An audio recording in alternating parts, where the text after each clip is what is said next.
Gottesdienst ist etwas sehr Spezielles. Die Bibel sagt, dass wenn wir zusammenkommen, dass wir miteinander in das Heiligtum vom Allerhöchsten hineintreten dürfen. Und weil wir das heute zusammen erleben, möchte ich auch zum Einstieg von der Predigt beten. Danke Gott, dass wir in deine Gegenwart kommen dürfen. Manchmal haben die Menschen ganz viele Ideen, was man alles machen muss und tun muss, damit man sich einem Gott nähern darf, in seine Nähe kommen kann. Und wir wissen, Gott, dass du bereits alles getan hast in Jesus und dass wir deshalb in deine Gegenwart kommen dürfen, ohne Furcht, ohne Angst, mit Ehrfurcht, aber auch mit Erwartung. Und du bist jetzt da und begegnest uns. Amen. Ja, wir sind miteinander unterwegs in dieser Serie. Wir tauchen heute in einen spannenden Predigtext ein, aber ich will mal kurz uns abholen, wo wir unterwegs sind.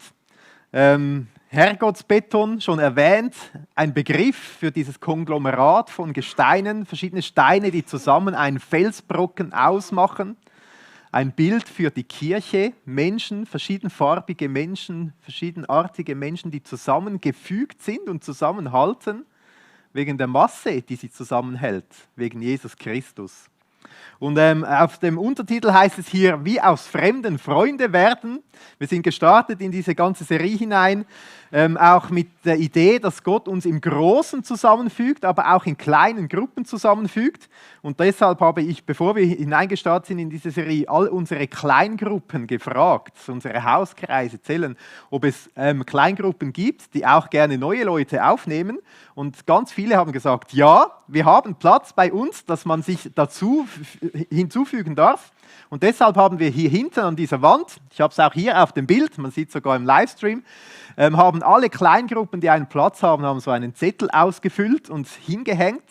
Das heißt, wenn es heute unter euch, wenn es jemanden gibt, der merkt, hey, ich will eigentlich so gerne ein paar verbindlichere Freundschaften, dass ich mich mit jemandem regelmäßig treffen kann, im Haus, in einer kleinen Gruppe, dann geht vorbei dort, schaut all diese Zettel an, wenn ihr denkt, Moll, das könnte passen. Dann ruft einfach an und fragt, ob ihr mal hineinschnuppern dürft. Also all 1, 2, 3, 4, 5, 6, 7, 8 verschiedene Gruppen hat es, die sich freuen, wenn Leute dazukommen. Und wenn du denkst, oh, ich weiß nicht so recht, wo ich passen könnte, dann hat es auch einen Briefkasten, wo man einfach einwerfen kann. Und ich schaue dann mit euch, wo das passen könnte. Also das eine aktive Möglichkeit während dieser Gottesdienstserie, vielleicht auch noch ein bisschen darüber hinaus, geht dort vorbei und schaut. Und jetzt eben das Thema, der Untertitel, wie aus Fremden Freunde werden und heute das Thema Einsamkeit überwinden. Und wir haben schon beim Einstieg gehört, Einsamkeit ist ein Thema in unserer heutigen Gesellschaft. Es gibt viele Menschen, die einsam sind. Und jetzt sind wir heute hier in der Kirche und vielleicht denkst du, ja, ist ja logisch, jetzt heißt es, in der Kirche wird die Einsamkeit überwunden, hat man die Antwort schon bereit, aber vielleicht ist das gar nicht so einfach. Ich möchte dich heute fragen, wieso kommst du in die Kirche? Die Kirche kann ja auch etwas ganz Komisches sein. Da hat man einen Pfarrer oder einen Pastor, den sieht man 6 Tage nicht und am 7. Tag versteht man ihn nicht. Man erlebt irgendwelche Dinge, es kann kompliziert sein. Wieso kommst du in den Gottesdienst? Kommst du wegen dem Worship, wegen der Lobpreis, wegen der Musik? Oder kommst du für die Bibelvertiefung, für die Predigt? Oder kommst du wegen dem guten Kaffee, den es gibt? Oder wegen dem Abendmahl? Oder einfach um Gott zu begegnen? Ganz ehrlich, das sind alles Sachen, die kann man zu Hause auch machen, oder? Man kann mit super High Resolution, Lossless Audioqualität den Worship hören, Lobpreismusik genau in dem Stil und dem Geschmack, wie es einem passt.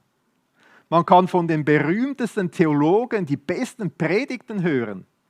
Man kann von zu Hause aus bequem, digital sogar Bibelvertiefung machen, Bibelstudien betreiben und so weiter, richtig in die Tiefe gehen. Und vielleicht mit dem besten Kaffee wird es ein bisschen schwierig, weil der hier ist wirklich wahnsinnig gut, da lohnt es sich nur schon wegen dem zu kommen. Aber auch Gott begegnen, ich meine, Gott ist heute hier, aber er ist ja überall. Er ist auch zu Hause, also wieso kommst du in den Gottesdienst? Wieso kommst du hierher? ist ein Thema, das nicht nur wir uns fragen können, sondern das auch in der Bibel steht, das auch die Bibel beschäftigt. Und deshalb lesen wir heute zusammen einen Text, wo es genau um das geht. Wir lesen zusammen in Hebräer 10.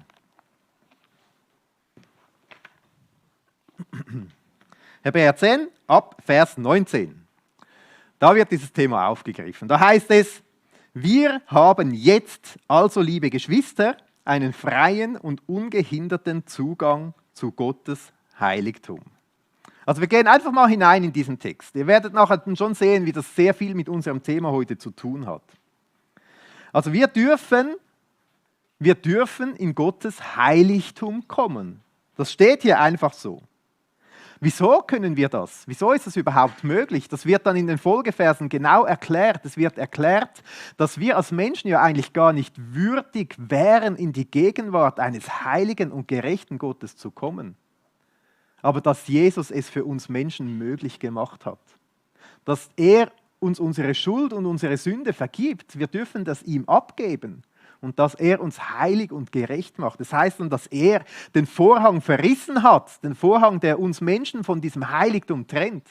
Und wir dürfen wirklich kommen und in dieses Heiligtum hineingehen.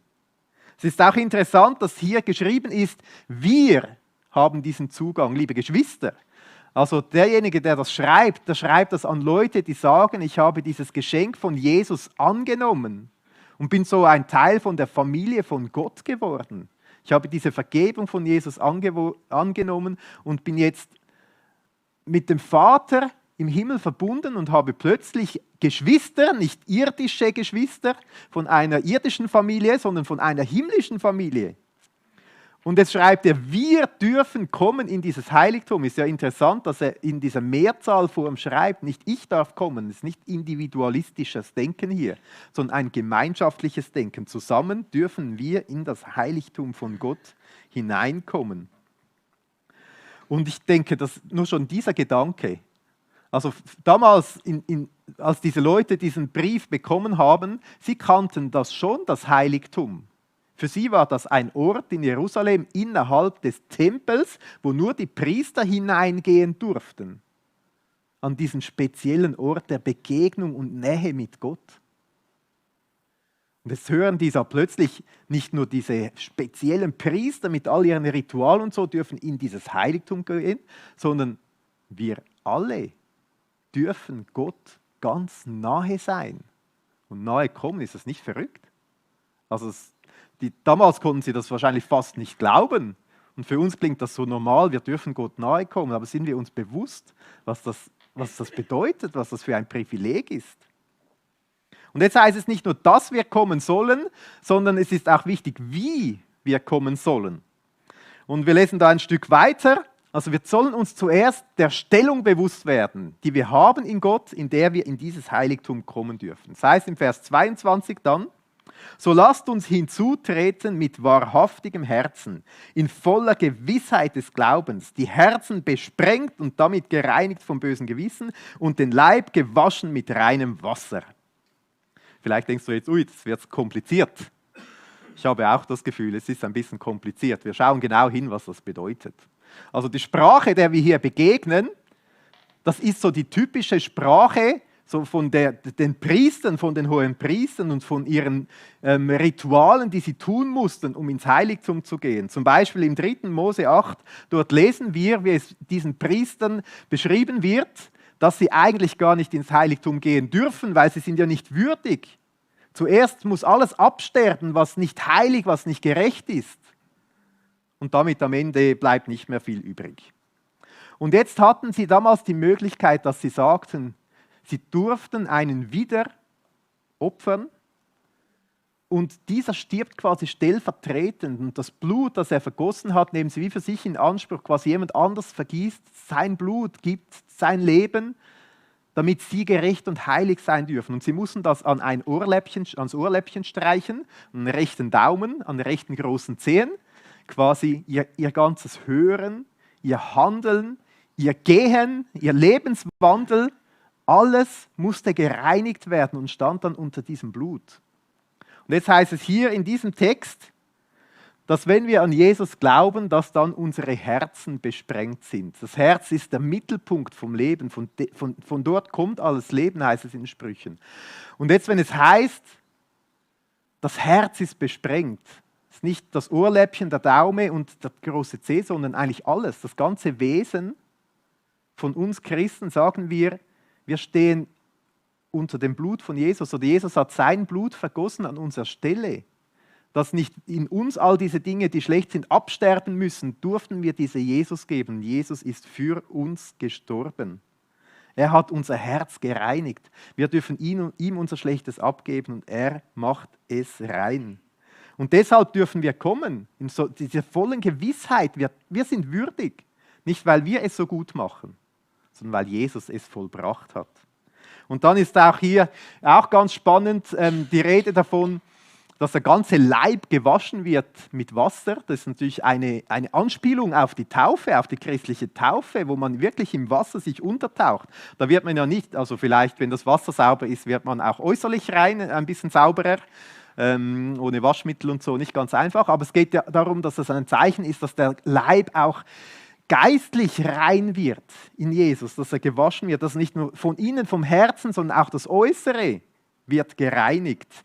Ein Bild für diese Taufe. In dieser Gewissheit darf man in das Heiligtum hineingehen. Und dann heißt es im Vers 23, lasst uns das Bekenntnis der Hoffnung, also unwandelbar festhalten, denn treu ist er, der die Verheißung gegeben hat.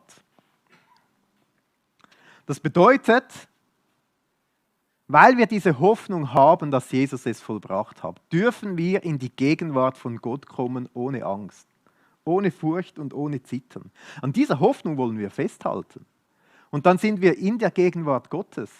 Vielleicht bist du heute hier und merkst, dass diese Hoffnung gestärkt wird und das Fundament tiefer wird und bekräftigt wird.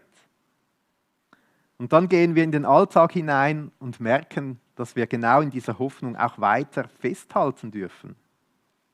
Ich finde das schon spannend, dass es hier heißt, dieses unwandelbar festhalten, also unerschütterlich festhalten. Man könnte auch übersetzen dieses Wort in dem Ursprungstext mit wirklich behalten oder besitzen. Vielleicht denkst du jetzt, das ist gar nicht so einfach, diesen Glauben, diese Hoffnung wirklich so unerschütterlich fest zu besitzen, weil manchmal gibt es auch Momente des Zweifels.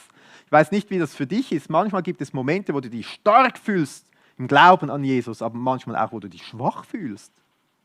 Und deshalb sagt der Bibeltext nicht einfach, ihr seid so stark, deshalb haltet das einfach fest mit eurer Kraft, die ihr habt, sondern er sagt auch, ja, Gott ist ja derjenige, der treu ist. Seine Verheißung ist diejenige, die treu ist.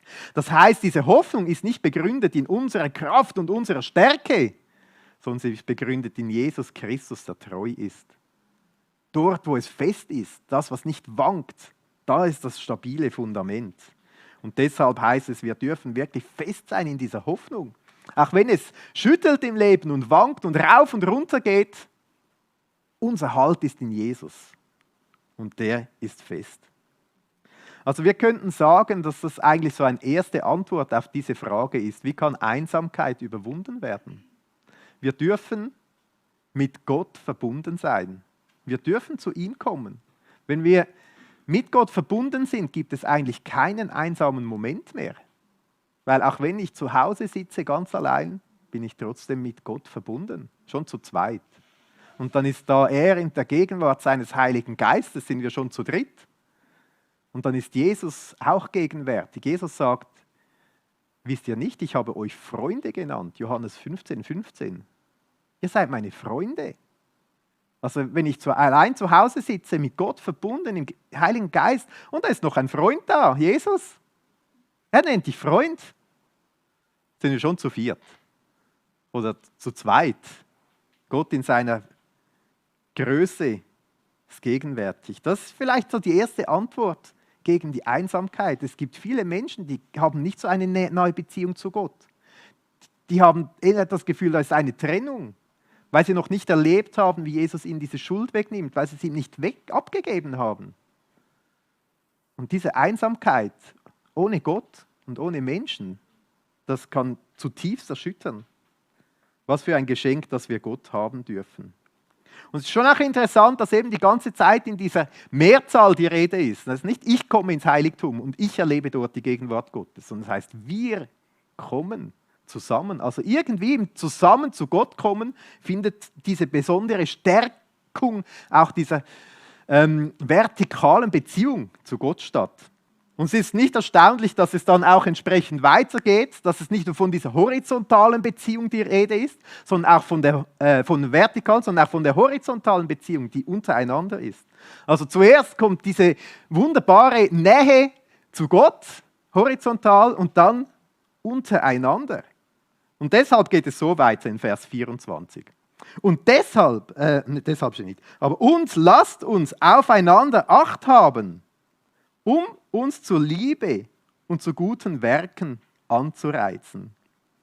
Also mitten in dieser wunderbaren Begegnung im Heiligtum zu Gott heißt es jetzt, und wir sollen auch aufeinander Acht haben. Also da gibt es ein Einander, oder andere Bibelübersetzungen schreiben ein Füreinander, oder da gibt es ein Gegenüber.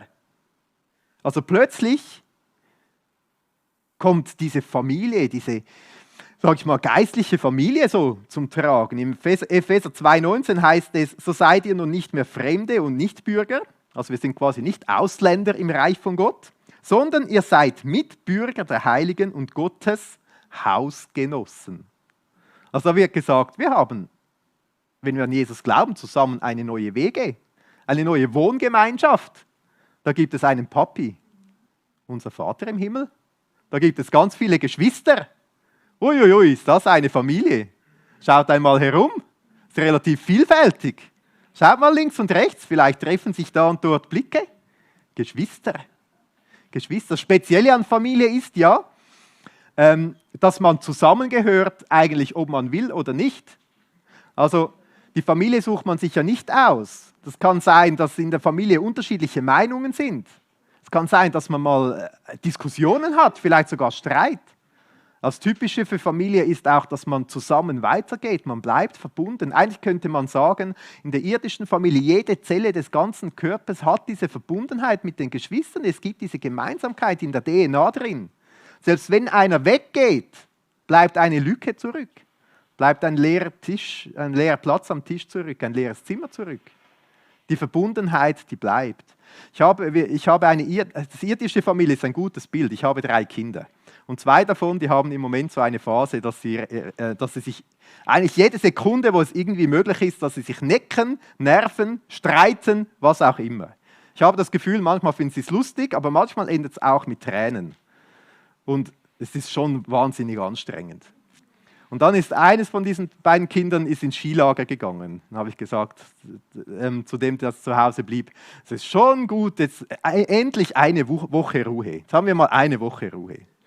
Aber am ersten Abend hat das eine Kind zu mir gesagt, Papi, ich vermisse mein Geschwister mega fest. Und ich glaube, das zeichnet die Familie aus, auch die geistliche Familie, oder? Könnte es sein, dass wir in die Kirche kommen, weil es uns braucht? Weil sonst ein Platz am Tisch leer bleibt und eine Lücke ist, die niemand sonst füllen kann? Oder weil ich die anderen brauche? Weil das eigentlich ein Platz wäre, wo ich dazugehöre. Und deshalb heißt es hier, in dieser Begegnung mit Gott kommen wir auch miteinander in Kontakt und wir sollen aufeinander Acht haben. Manchmal hat jemand anderer Acht auf mich, manchmal ich auf jemand anderen. Das heißt, wir sollen einander zur Liebe anreizen, also ermutigen und bestärken. Und es ist nicht irgendwie nur mit frommen Worten oder platonisch gemeint. Im 1. Johannes 3,18 heißt es, wir sollen nicht mit Worten, sondern mit Taten lieben. Also wir helfen einander, wir unterstützen einander, wir sind füreinander da. Und das Dritte, was dann auch erwähnt ist, dass wir einander auch zu guten Werken anreizen, anstacheln, ermutigen sollen. Das sind Werke gemeint, die Gott die Ehre machen. Also seine Liebe weitergeben mit Wort und Tat, ganz praktisch. Das soll stattfinden, wenn wir zusammenkommen. Und wie passiert das? Ist das möglich, wenn wir gar nicht hier sind? Natürlich nicht.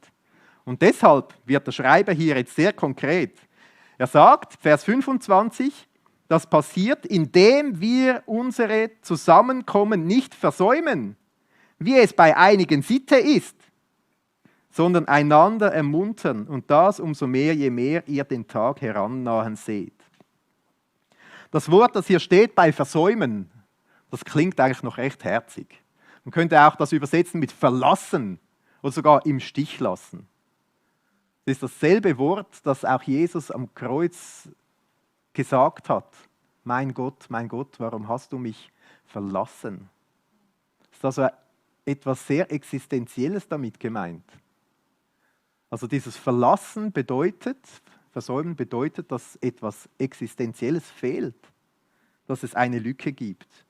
Und dann heißt es ja, dann können wir jetzt fragen, ja gut, vielleicht bin ich mal krank, ich kann ja nicht immer in diese Gottesdienste kommen und so weiter. Oder ich bin mal in den Ferien. Das ist ja nicht damit gemeint, sondern offensichtlich gab es da Leute, bei denen ist das Sitte geworden. Ich komme einmal nicht, weil ich lieber ausschlafe, ein anderes Mal auch nicht und plötzlich wird es zur Gewohnheit. Und das ist noch interessant, der Schreiber hier warnt sehr davor. Er sagt, hey Leute, passt auf, bald kommt dieser Tag. Da ist der Tag gemeint, an dem Jesus wiederkommt. Wenn von diesem speziellen Tag die Rede ist immer gemeint, irgendwann kommt Jesus wieder. Sind wir dann bereit, wenn wir uns immer mehr distanzieren von der Familie von Gott? Und wenn wir weiterlesen, Vers 26, warnt er sogar und sagt, das kann zur schlimmsten Sünde führen, dass ich dann nicht nur von der Gemeinschaft immer mehr wegkomme, sondern dadurch auch von Gott. Also es ist mit der extremen Warnung verbunden. Und ich habe mich schon gefragt, wieso ist das so? Wieso ist da diese extreme Warnung? Was steckt eigentlich hier dahinter? Und ich glaube, der Grund ist wirklich der, weil Gott nicht will, dass wir allein sind. Weil Gott nicht will, dass wir einsam sind. Weil Gott wünscht, dass wir Gemeinschaft haben mit ihm und mit anderen. Weil Einsamkeit, das ist wirklich ein weit verbreitetes Problem in unserer Gesellschaft. Ich habe mal ein bisschen nachgeforscht. Es gibt unglaublich viel Daten über diese Einsamkeit. Ich habe von einem Professor für Social Neuroscience, Dirk Scheele heißt er, an der Ruhr-Universität Bochum, habe ich folgendes Zitat gefunden. Er schreibt über Einsamkeit: Wir wissen aus sehr vielen Studien, dass Einsamkeit ein Risikofaktor sowohl für psychische als auch somatische Erkrankungen ist.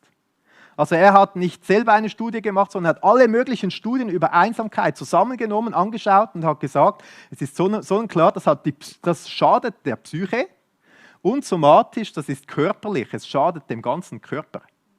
Also man wird krank, es ist ein Gesundheitsrisiko. Er hat auch eine Meta-Analyse gemacht, das ist wahrscheinlich eben diese Zusammenfassung gemeint, mit 300.000 Probanden.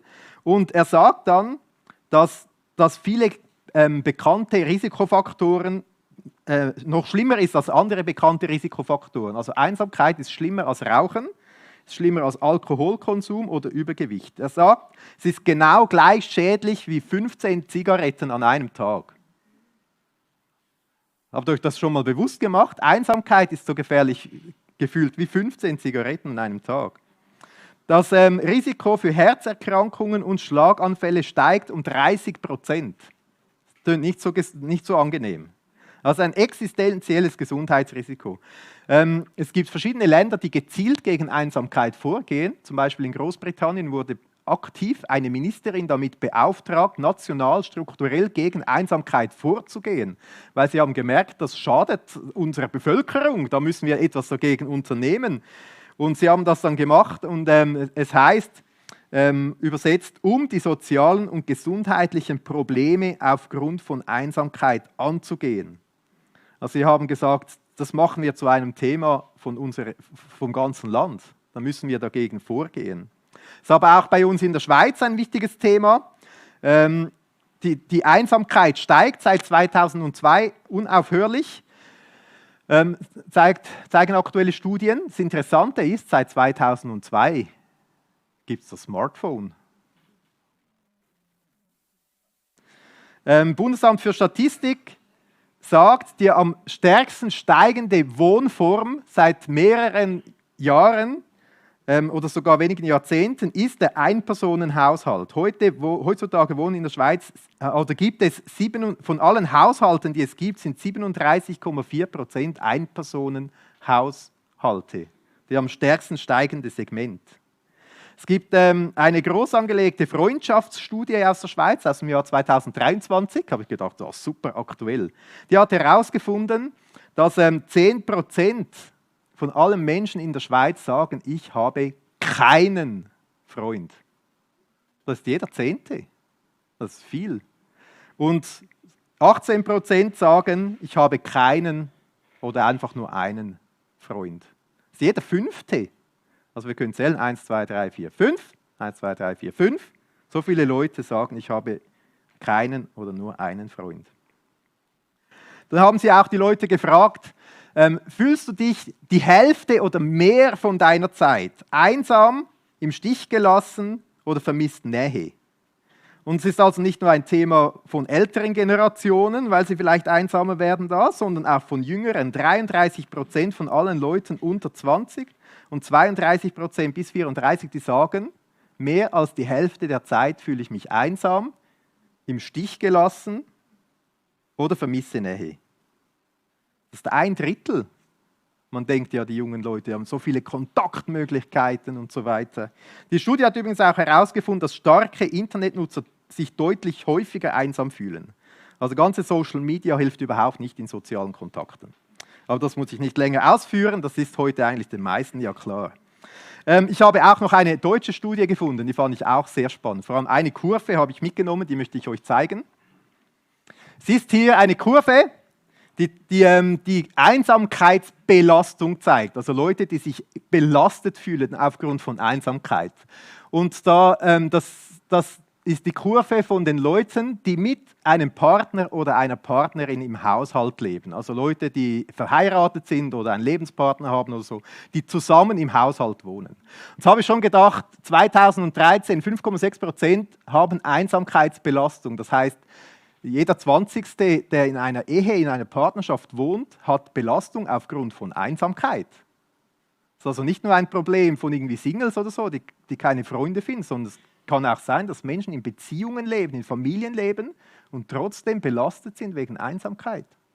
Weil sie irgendwie kein Gegenüber finden, weil sie sich einsam fühlen. Und dann ganz interessant, 2020, seht ihr, plötzlich 26,8%. Was ist da passiert? Corona. Da habe ich zuerst gesagt, ja, Krise, Zeug und Sachen. Aber dann habe ich mal überlegt, das bedeutet, die Leute mussten dann ja zu Hause sein. Und dann mussten sie zu Hause sein bei ihrem Partner und plötzlich fühlten sie sich noch viel einsamer.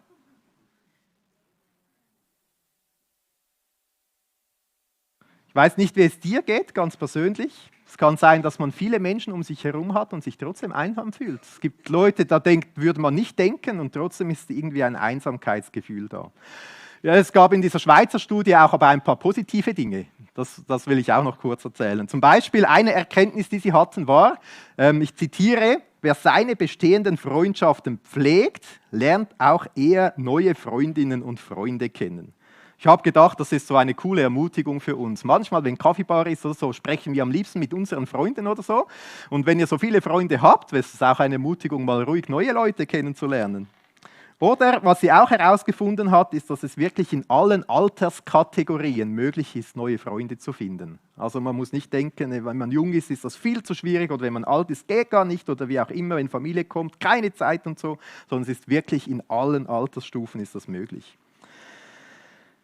Ich habe mir überlegt, wieso sagt uns Gott in seinem heiligen Wort, wir sollen die Versammlungen nicht versäumen? Ist das, damit es gute Gottesdienststatistiken gibt? Oder damit das Kollektenkessel schön gefüllt wird? Ich glaube, Gott will nicht, dass wir einsam sind. Er will, dass wir mit ihm verbunden sind, dass wir miteinander verbunden sind. Weil wir Menschen sind nicht gemacht für Einsamkeit. Da beginnt etwas zu leiden, es kann zu einer Not werden. Und ich finde es schon auch interessant, wir gehen zum Schluss von der Predigt ganz an den Anfang.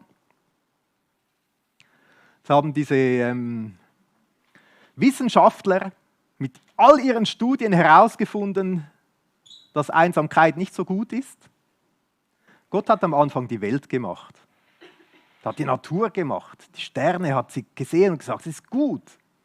Wir lesen, wie er die Natur gemacht hat, die Pflanzen, die Berge und sagt, das ist gut. Dann hat er den Mensch gemacht und sogar gesagt, es ist sehr gut. Dann kommt das erste Mal, dass er etwas sagt, was nicht gut ist. 1. Mose 2, 18.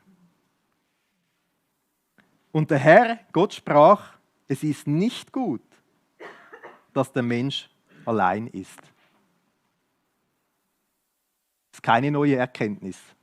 Aber es passiert trotzdem nicht einfach von alleine. Darum möchte ich zum Schluss konkret werden. Was nimmst du heute mit? Was ist für dich dran? Vielleicht ist es wirklich, dass du hier bist und sagst, ja, was ist das für eine schöne Vision, dass wenn wir zusammenkommen als Kinder von Gott, dass keiner allein sein muss. Ich will da mithelfen. Ich will mal bewusst auf jemand Neuen zugehen. Mal jemanden kennenlernen, mal jemanden ansprechen, den ich noch nicht so gut kenne. Stell dir mal vor, wie schön wäre es, wenn in der Kirche, in der Gemeinde, wenn wir sagen können, da gibt es niemanden, der einsam ist. Aber da brauchen wir einander, dass wir aufeinander Acht haben, oder? Dass wir einander beachten, dass wir uns zu Liebe, zu guten Werken anstacheln. Vielleicht ist das heute dran. Vielleicht sagst du, ja, ich habe Freude. Was für ein Geschenk von Gott. Vielleicht sagst du dir, gut, ich will diese Freundschaften bewusst pflegen. Vielleicht sind es auch Freundschaften zu anderen Christen, wo du sagst, ich will das, was wir gelesen haben, Acht haben auf den anderen. Ich will ihn ermutigen zum Lieben, zu guten Werken. Vielleicht merkst du aber auch, dass du in dieser Beziehung zu Gott wachsen willst oder in diese Beziehung überhaupt hineinkommen willst. Vielleicht bist du auch zu Hause und schaust Sonntag für Sonntag diesen Livestream von dieser Predigt, aber du hast gar keine Gemeinschaft auf dieser anderen Ebene. Dann möchte ich dich einfach ermutigen, komm in die Versammlung, so heißt das. Hier in Embrach oder an einem anderen Ort. Und schau mal, was es für Leute gibt, für Geschwister gibt, wo du dazugehören könntest. Vielleicht sagst du auch, ja, ich bin ein schwieriger Charakter, mich wollen die nicht haben. Dann sage ich dir herzlich willkommen, es gibt auch noch andere schwierige Charakter. Deshalb fügt uns Gott ja zusammen, oder? Dass wir aneinander wachsen können, aufeinander Acht haben und eben Familie auch zusammenbleiben, wenn es mal schwierig ist. Vielleicht ist der nächste Schritt einfach zu sagen, ich will bewusst diese Heiligkeit bei Gott erleben in seinem Heiligtum. Ich lade euch ein, um zusammen zu beten. Danke, guter, allmächtiger Gott. Du bist der Schöpfer von Himmel und Erde. Du bist allmächtig. Du hast den Anfang in deiner Hand und du wirst es vollenden zu seiner Zeit. Und du lädst uns ein, dass wir in deine Gegenwart kommen dürfen. In deine Nähe. Du bist uns nahe gekommen in Jesus. Du hast uns das weggenommen, das reingewaschen, was nicht passt, was stört, was nicht heilig ist, was nicht gerecht ist, was nicht gut ist. Und machst uns würdig für diese Begegnung in deinem Heiligtum. Danke, dass du uns nahe bist in Jesus, auch jetzt in diesem Moment, dass du Jesus sagst, dass wir deine Freunde sind. Was für ein Geschenk. Und danke, Jesus, dass du nicht willst, dass die Einsamkeit etwas ist, was uns belastet, sondern dass du willst, dass das Leben aufblüht. In der Begegnung mit dir, guter Gott, und mit Menschen. Und danke, Gott, dass wir dir so nahe sein dürfen, wie gute Freunde einander nahe sind. Und dass sich das nicht festmacht an dem, was wir alles leisten, dass wir so gut sind, dass wir kommen können, sondern dass du so verlässlich bist, dass du so treu bist, dass wir uns an dir festmachen, dass wir diese Gewissheit, diese Hoffnung haben dürfen und behalten dürfen. Wir dürfen kommen, egal wie stark oder schwach wir uns fühlen. Und deshalb, Gott, freuen wir uns, in deinem Heiligtum zu sein, wollen dir singen, dich loben und dich preisen.